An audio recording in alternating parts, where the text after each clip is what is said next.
બાળમિત્રો, ધોરણ 6 પ્રકરણ 13 ગણિતમાં પ્રકરણ 13 સમમિતિ. સૌથી પહેલા તો સમમિતિ એટલે શું? સમમિતિનો અર્થ આપણે કાઢીએ તો સમમિતિ એટલે એક ઉપર બીજું સરખે સરખું બેસી જાય એને સમમિતિ કહેવાય. જેમ કે આપણે 2 રૂપિયાના 2 સિક્કા લીધા છે, પાછી પાછી માની લો કે આવી આકૃતિ છે અને આપણે એને આમ બેસાડીએ તો બંને એક ઉપર બીજું બરાબર બેસી જાય છે, તો એ બંને સમમિત છે એવું આપણે કહી શકીએ.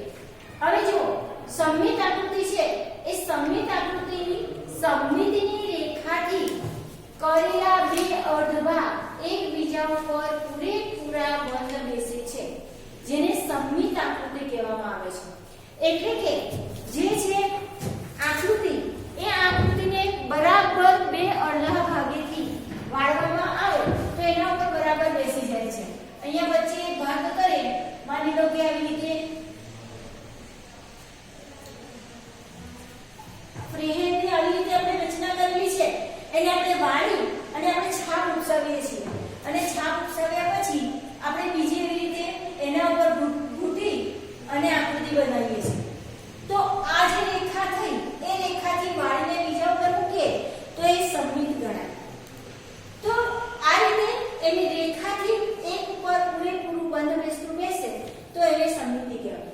હવે સમમિતિની રેખા છે એ અરીસા જેવી છે, જેની આકૃતિના બરાબર બે સરખા ભાગ કરે છે.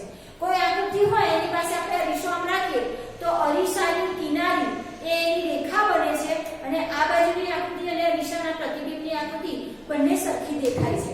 તો અહીંયા બરાબર ભાગ કરે છે તે સમમિતિ. હવે જે બરાબર ભાગ કરે છે, અહીંયા જે આ ભાગ થયો આ એ સમમિતિની રેખા અથવા અક્ષ એવું કહેવામાં આવે છે. હવે જો સમમિતિની આકૃતિ 1, 2, 3 કે તેથી વધુ હોઈ શકે છે. જેમ કે અહીંયા આપણે ઘણા બધા ઉદાહરણો લીધા છે, પણ સમમિતિ શા માટે આપણે સમમિતિનો ઉપયોગ કરવો પડે? તો કેટલીક વસ્તુઓ એવી છે કે જે સમમિતિને કારણે બહુ સુંદર લાગે છે.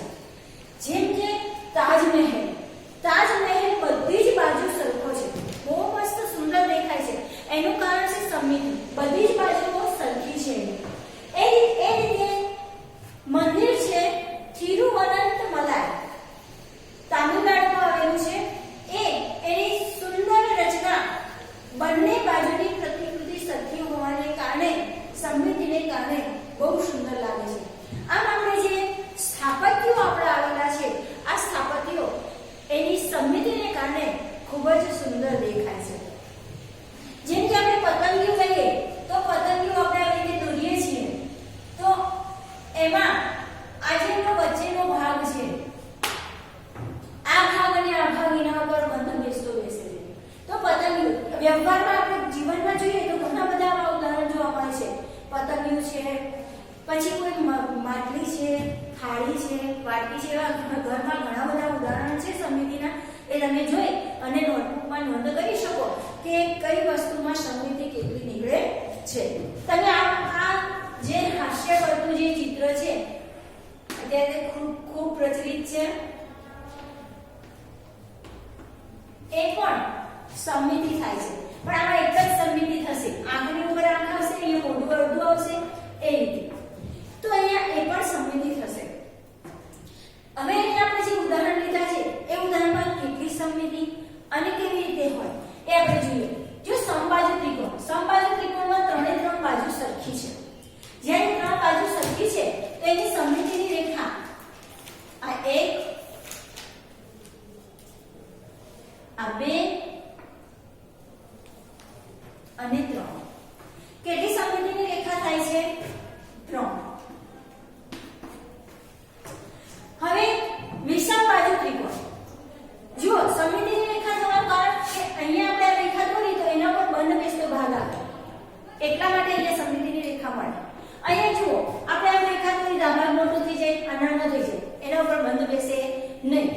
અહીંયા આપણે દોરીએ તો આ નાનો થઈ જાય, આ મોટો થઈ જાય, બંધ બેસે નહીં. પછી અહીંયા જે આમ રેખા દોરી આ નાનો થાય, આ મોટો થાય,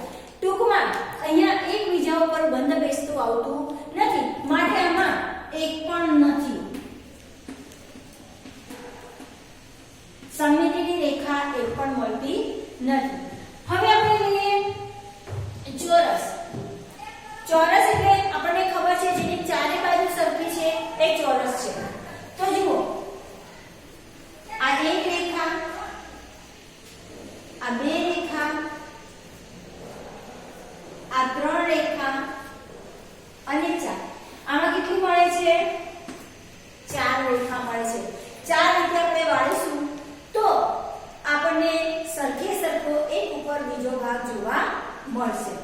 હવે લંબચોરસ.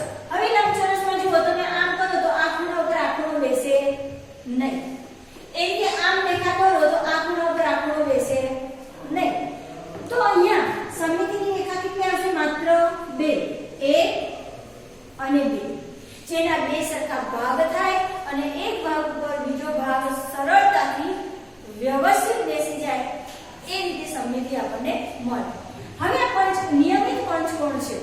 નિયમિત બધી બાજુ સરખી છે પણ છતાં એમાં સમમિતિની રેખા એક જ મળશે કે અહીંયાથી આપણે સમમિતિની રેખા કાઢીશું. તો જો અહીંયા બે સરખા ભાગ થાય છે, એક ઉપર બીજો આ ખૂણા ઉપર આ ખૂણો બેસશે. પણ આપણે બીજી બાજુ જો કરીશું તો આપણને મળશે નહીં. બરાબર? માટે સમમિતિની રેખા કેટલી આવશે? માત્ર એક. નિયમિત ષટ્કોણ જેની 6 બાજુ સરખી છે. હવે જો 6 બાજુ સરખી છે તો આપણને જો આ ખૂણા ઉપર આ ખૂણો, આના ઉપર આ સરળતાથી બેસી જાય છે. પછી આ રીતે આપણે દોરીએ તો આ ખૂણા ઉપર આ ખૂણો આવશે, એ રીતે સરળતાથી બેસી જશે. તો બે, આ ત્રણ. હજી આપણે આમાં બીજી રેખા કરી શકીએ. ચલો આ એક, આ બે અને આ ત્રણ. આ જે રેખાખંડ છે જો ખૂણામાંથી અને રેખાખંડમાંથી, અહીંયા ખૂણામાંથી ભાગ પડે છે અને આ ભાગ છે એ રેખાખંડમાંથી પડે છે. બરાબર? ત્રણ ખૂણામાંથી રેખા બને અને ત્રણ રેખાખંડમાંથી બને. તો આ રીતે આમાંથી 6 સમમિતિની રેખાઓ આપણને મળે છે. હવે સમબાજુ. સમબાજુ છે તો એમાં આ ખૂણા ઉપર આ ખૂણો બેસી જશે. એ રીતે આ ખૂણા ઉપર એટલે કેટલી મળશે? બે. બે સમમિતિની રેખા અહીંયા મળશે. હવે સમદ્વિ બાજુ જેની બે બાજુ સરખી છે. બે જ બાજુ સરખી છે, ત્રીજી બાજુ સરખી નથી. સમદ્વિ બાજુ ત્રિકોણ છે તો એમાં સમમિતિની રેખા એક જ મળે છે. એક જ વખત આપણે આમ વાળીશું તો આના ઉપર આ બેસશે, બાકી બીજે કે બેસશે નહીં. કારણ કે મોટું નાનું ત્રિકોણ છે તો એ સમમિતિની રેખા આપણને વધારે મળે નહીં. હવે લઈએ વર્તુળ. તો વર્તુળમાં કેન્દ્રમાંથી પસાર થતી અનેક રેખાઓ આપણે દોરીએ છીએ. વ્યાસ તો ગમે તે બાજુ વાળીશું તો વર્તુળમાં આપણને સમમિતિ મળશે. એટલે કે વર્તુળમાં અસંખ્ય સમમિતિની રેખા મળે.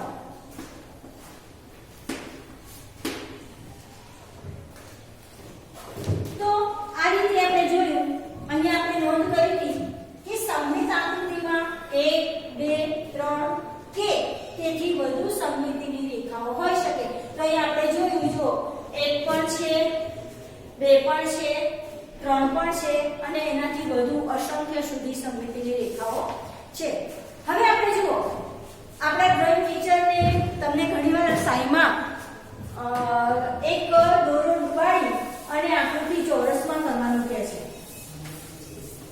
હવે જુઓ આપણે માની લો કે આપણું પેપર છે તો સાઈમાં ડૂબાડેલો દોરો આપણે આવી રીતે આમ કરીને મૂકીશું અને પછી આ કાગળ એના ઉપર આમ બંધ બેસતું બેસાડીશું તો આની સાઈની છાપ આ બાજુ પડશે. તો એ જે આકૃતિ મળશે એ પણ સમમિતિની આકૃતિ ગણાય છે.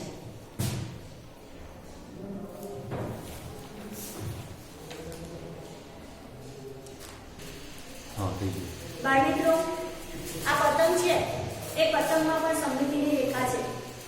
જુઓ આ ખૂણો ને આ ખૂણો અહીંયાથી જો આપણે વાળી અને આ બંધ બેસાડીએ તો આના ઉપર આ ભાગ બરાબર બંધ બેસી જશે.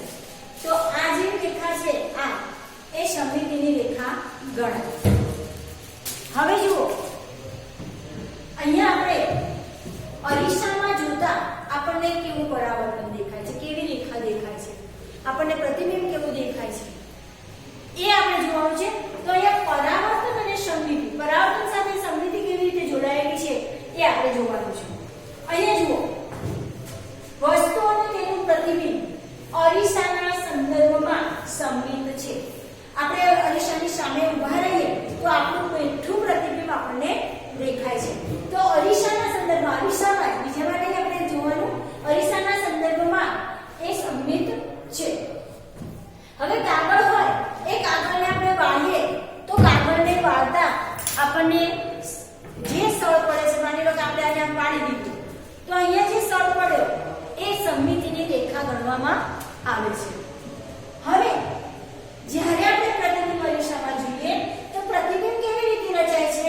તો જુઓ, જ્યારે કોઈ પણ વસ્તુનું પ્રતિબિંબ અરીસામાં, જ્યારે કોઈ પણ વસ્તુનું પ્રતિબિંબ અરીસામાં પરાવર્તન થઈ પ્રતિબિંબ મળે છે ત્યારે વસ્તુની લંબાઈ, એટલે કે મારું પ્રતિબિંબ હોય તો મારી જે લંબાઈ છે લંબાઈ અને ખૂણાઓ, એટલે કે જે બાજુ જે ભાગ જેટલો છે, દાખલા કે ચોરસ આપણે મૂકીએ તો ચોરસનો ખૂણો દેખાય, ખૂણાઓ, લંબાઈ તથા પ્રતિબિંબની અનુરૂપ લંબાઈ, જેવી મારી લંબાઈ એવી સામે પ્રતિબિંબની લંબાઈ, પ્રતિબિંબની લંબાઈ અને ખૂણાઓ સમાન હોય છે, એક સરખા દેખાય છે. તો અહીંયા આપણે પ્રતિબિંબ છે એ સમમિત છે એવું આપણે કહી શકીએ. પણ અરીસામાં તફાવત શું છે? સમમિત છે પણ તફાવત શું છે? અરીસામાં આપણે ઊભા રહી અને જમણો હાથ ઊંચો કરીએ તો અરીસામાં આપણને ડાબો હાથ ઊંચો થયેલો દેખાય છે. તો અહીંયા પ્રતિબિંબ આપણને ઉલટાયેલું દેખાય છે. તો એ અહીંયા એનો તફાવત છે. હવે આપણે અરીસામાં માની લો કે આપણે ABCD ના અક્ષરો છે, એ ABCD ના અક્ષરોને જો આપણે પ્રતિબિંબમાં આપણે જોઈએ તો આપણને કેવા દેખાય છે? તો આપણે પ્રશ્ન સ્વરૂપે લઈએ. પહેલો પ્રશ્ન છે, પ્રતિબિંબ મૂળ અક્ષર જેવો દેખાય, જેવો અક્ષર છે એવો ને એવો પ્રતિબિંબમાં દેખાય. તો એવા કેટલા છે? તો અહીંયા જુઓ, એને આપણે જોઈએ તો એ એવો ને એવો જ દેખાય. એ રીતે H ને પણ આપણે જેવો જોઈએ એવો જ દેખાય છે. I, M, O, T, U, V, W, X. જો y આ રીતનો હોય, આપણે આવો y અંદર છપાયેલો હોય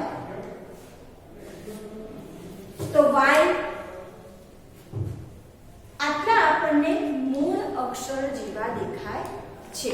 આ રીતનો y હોય તો આપણને મૂળ અક્ષર જેવો દેખાય નહીં, પણ આ રીતનો y હોય તો આપણને મૂળ અક્ષર જેવો દેખાય. હવે બીજું આપણને ખબર પડી ગઈ તો કયા કયા છે? A, H, I, M, O, T, U, V, W, X અને Z, Y. હવે બીજો પ્રશ્ન લઈએ. પ્રતિબિંબ મૂળ અક્ષર કરતા ઉલટું દેખાય. આ બે આવી રીતે છે. પ્રતિબિંબમાં જોઈએ, અહીંયા દાખલા તરીકે અરીસો છે તો પ્રતિબિંબમાં જોઈએ તો આપણને આવો બી દેખાશે, ઉલટાયેલો દેખાશે. બરાબર? તો બી. સી આવો છે તો સી આપણને આવો દેખાશે, ઉલટાયેલો દેખાશે. તો સી, ઈ, ડી, ઈ, એફ, જી આ બધા ઉલટાયેલા દેખાય. જે, કે, એલ, એમ, પી, ક્યુ, આર, એસ અને આવો વાય હોય તો વાય અને ઝેડ. આટલા છે એ આપણને ઉલટાયેલા દેખાય છે. જેવા છે એવા એવા નથી દેખાતા, એના કરતા વિરુદ્ધ દેખાય છે. બીજો પ્રશ્ન છે, એક સમમિતિની રેખા હોય, સમમિતિની રેખા એક જ હોય એવા કેટલા છે? તો જુઓ, એ છે એને આપણે આમ કરી આમ સમમિતિની રેખા દોરીએ તો આ ભાગ ને આ ભાગ બંધ બેસતો થાય, તો આને એક સમમિતિની રેખા છે. ચલો આપણે બી ને જોઈએ. બી ને આમ કરી આમ આપણે દોરીએ તો ઉપરનો ભાગ નીચે બંધ બેસતો થાય છે. તો બી છે એ સમમિતિની રેખા છે. હવે સી જોઈએ તો સી માં આવી રીતે દેખીએ તો ઉપરનો ભાગ નીચે બંધ બેસતો થાય, તો સી પણ સમમિતિની રેખા ધરાવે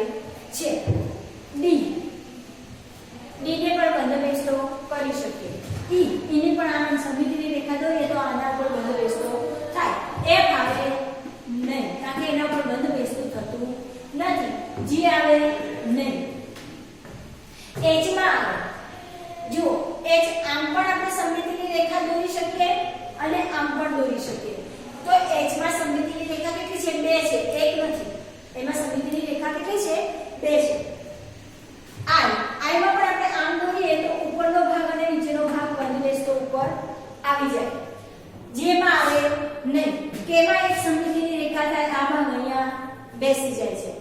L માં ન થાય. M માં સમમિતિની રેખા મળે. આ ભાગ એના ભાગ ઉપર બેસે. N માં આવે નહીં. O માં આવે. હવે O માં O એ વર્તુળ છે. વર્તુળ છે. આપણે આગળ શીખી ગયા કે વર્તુળમાં અસંખ્ય સમમિતિની રેખાઓ હોય છે. તો અહીંયા O માં અસંખ્ય સમમિતિની રેખાઓ આપણને જોવા મળે છે. P માં આપણને મળે નહીં. Q માં ના મળે, R માં ના મળે, S માં ના મળે. T માં સમમિતિની રેખા મળે. આમ કરીએ તો આ ભાગ અહીંયા બેસે છે. U માં પણ સમમિતિની રેખા મળે. આ ભાગ અહીંયા બેસે છે. V માં પણ સમમિતિની રેખા મળે. આ ભાગ અહીંયા બેસે છે. W માં પણ મળે. આ ભાગ અહીંયા બેસે છે. X માં બે સમમિતિની રેખા મળે. આ આમ પણ બેસે, આમ પણ બેસે. તો આમાં સમમિતિની રેખા કેટલી મળશે? 2. આ આવો બાય હોય તો એક પણ સમમિતિની રેખા ના મળે. પણ આવો બાય આપણે દોરેલો હોય તો એક સમમિતિની રેખા આપણને મળે છે. ઝેડમાં સમમિતિની રેખા મળતી નથી. તો આમ એક સમમિતિની રેખા હોય એવું આપણને જોવા મળે છે. હવે એક પણ સમમિતિની રેખા ન હોય, એક પણ ન હોય તો જુઓ આમાં આ બધામાં એક છે. આમાં એક પણ નથી, આમાં એક પણ નથી, આમાં જેમાં એક પણ નથી, L માં પણ સમમિતિની રેખા નથી, N માં પણ સમમિતિની રેખા નથી, P માં પણ સમમિતિની રેખા નથી, Q માં પણ સમમિતિની રેખા નથી, R S Z અને જો આવો Y હોય તો Y. આમાં સમમિતિની રેખા નથી.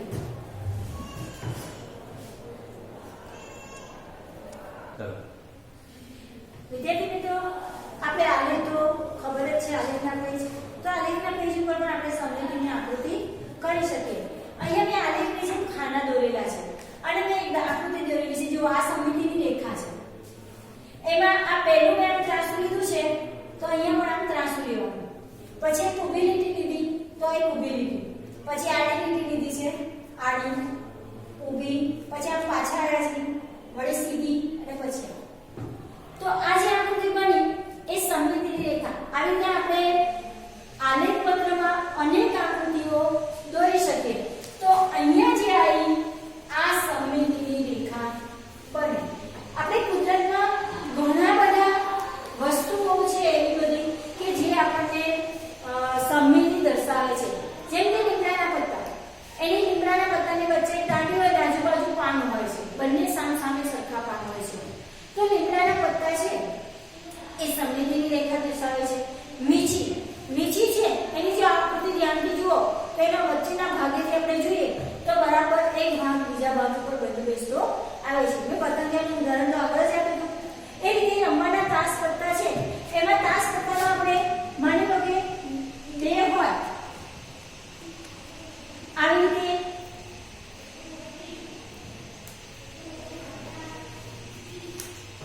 તો અહીંયા આપણે દોરી ગઈએ છીએ ને જે એક ઉપર બંધ બેસતું પત્તું બને છે, તાશ પત્તું. તો આવી રીતે તાશ પત્તામાં સમમિતિની રેખા જોવા મળે છે. આપણે જે સાંખીઓ બનાવીએ છીએ એ સાંખીઓ પણ સમમિતિની રેખા દર્શાવે છે. સાંખ્યામાં આપણને સમમિતિની રેખા જોવા મળે છે. આમ ઘણા બધા આપણે વ્યવહારમાં જીવનમાં જોઈએ છીએ કે જેમાં આપણે સમમિતિનો ઉપયોગ કરીએ છીએ. આ ઉપરાંત આપણે મીંડાવાળી જે દિવાળી ઉપર ભાત બનાવીએ છીએ રંગોળીની, એમાં પણ સમમિતિ આપણે